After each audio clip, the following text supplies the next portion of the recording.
Сәлеметсіздерме оқушылар, бүгін Қазақстан тарих пәнінен жаңа бөлімге тоқталамыз. Қазақ халқының қалыптасуы. Ал сабақтың тақырыбы қазақ халқының қалыптасу үдерісінің аяқталуы. Оқушылар, бізге осы тақырып 2 сағатқа берілген. Бүгін бірінші сабағын өтеміз. Дәптеріңізді ашып, бүгінгі сабақтың тақырыбын жазып алыңыздар. Зерттеу сұрағы: ұлы дала мұрагері қазақ халқы қалай қалыптасты?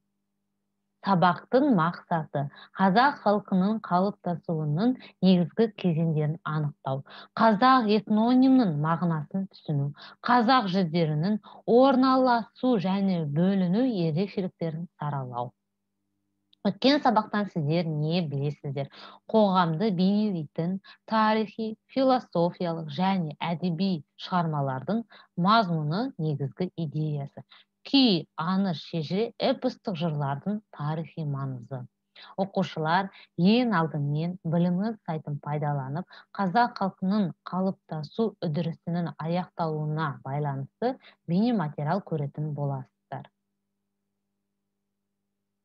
Даласын сан ғасырлар бойы түрлі тайпалар мен халықтар мекендеп келді.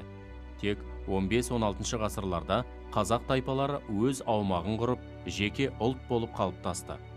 Қазақ тайпаларының ұлт болып қалыптасуына мына факторлар әсер еткен. Бірінші, қазақтарға тән салт дәстүр мен мәдениеттің пайда болуы. Екінші, мекендейтін аумақтың қалыптасуы. Үшінші, бір халықтың өкілі санайтын елдік, халықтық санның орнығуы. Төртінші, өз ана тілінің қалыптасуы. Бесінші, бәріне ортақ бір атаудың орнығуы. Алтыншы, өзіне тән антропологиялық бет пішіннің ерекшелігі. Қазақ халқы жеке ұлт болып қалыптасқанға дейін сан ғасырлар бойы түрлі тарихи оқиғаны бастарынан өткізді. Қазақ халқының қалыптасу тарихын 3 кезеңге бөлеміз. Бірінші кезең – қола және ерте темір дәуірлері кезеңі. Осы жерді мекендеген Ари, Тур және Қиян этностарының қазақ халқының қалыптасуына әсері. Екінші кезең – түркі кезеңі. Түркі тайпаларының біздің заманымыздың бірінші мыңжылдығының ортасынан бастап жаппай қоныстануы. Үшінші кезең – 15 ғасырдың ортасындағы қазақ хандығының құрылу кезеңі. Бұл кезең қазақ халқының түпкілікті қалыптасуына түрткі болды. Сонымен 14-16 ғасырларда қазақ халқы ірі этникалық топ ретінде түпкілікті қалыптасты. Қазақ термині қайдан шықты? Бұл сұрақ тарихшылар мен зерттеушілер арасында да қызу талас тартыс тудыруда.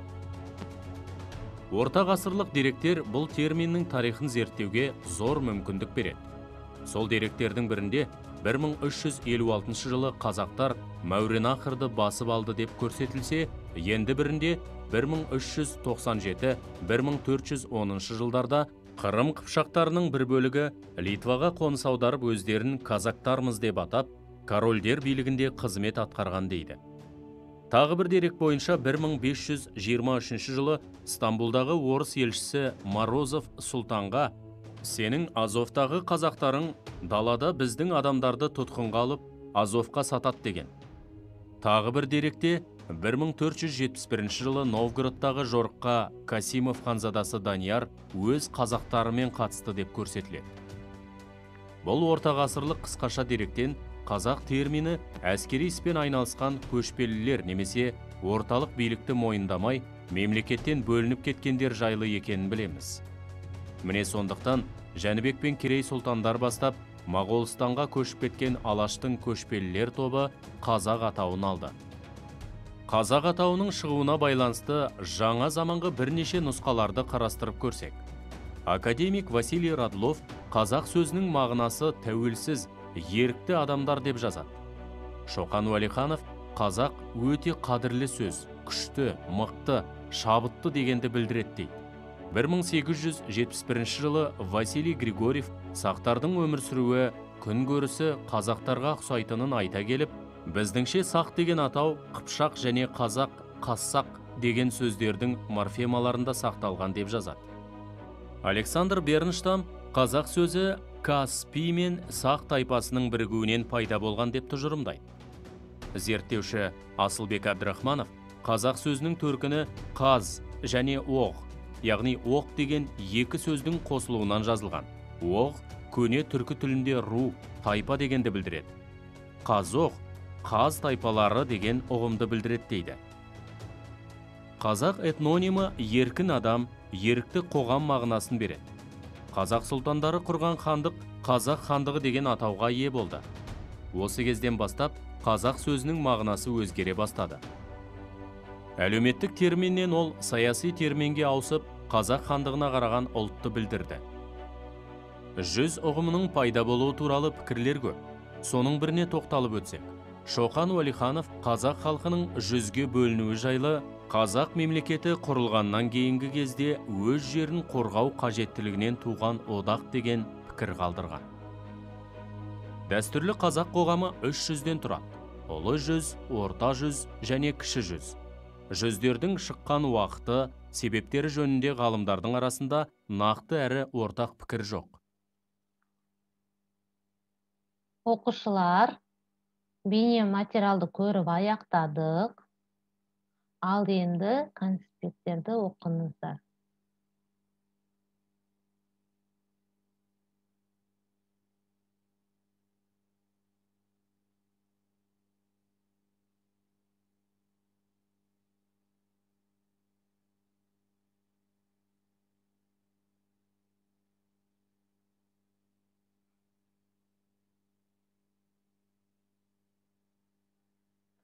Келесі конспектке тоқталайық.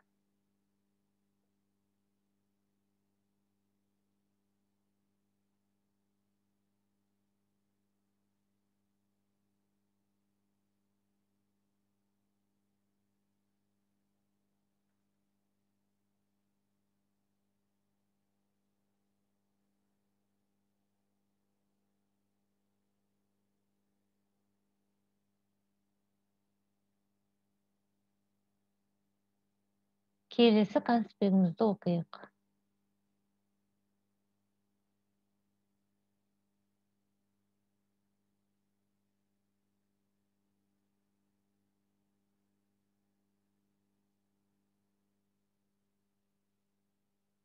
Оқушылар, конспекттерді оқып болсаңыздар, тапсырма орындайық.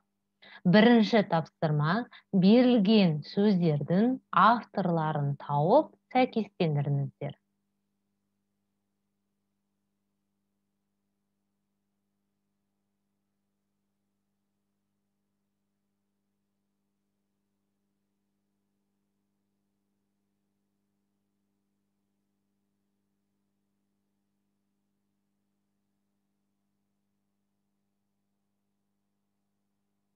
Бірінші тапсырмамызды орындап болсақ, екінші тапсырмамызды орындайық. Екінші тапсырма картаға қазақ жүздерінің орналасқан аймағын белгілеңіздер.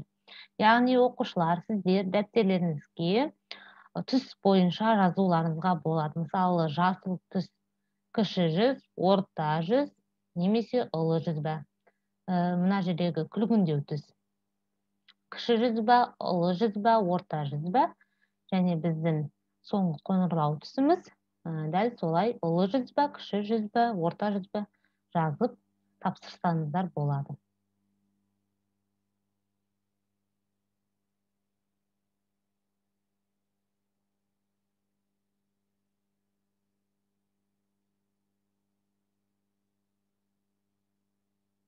Оқушылар, тапсырмаларды орындап болсаңыздар, бүгінгі біздің сабақ аяқталды. Сау болыңыздар.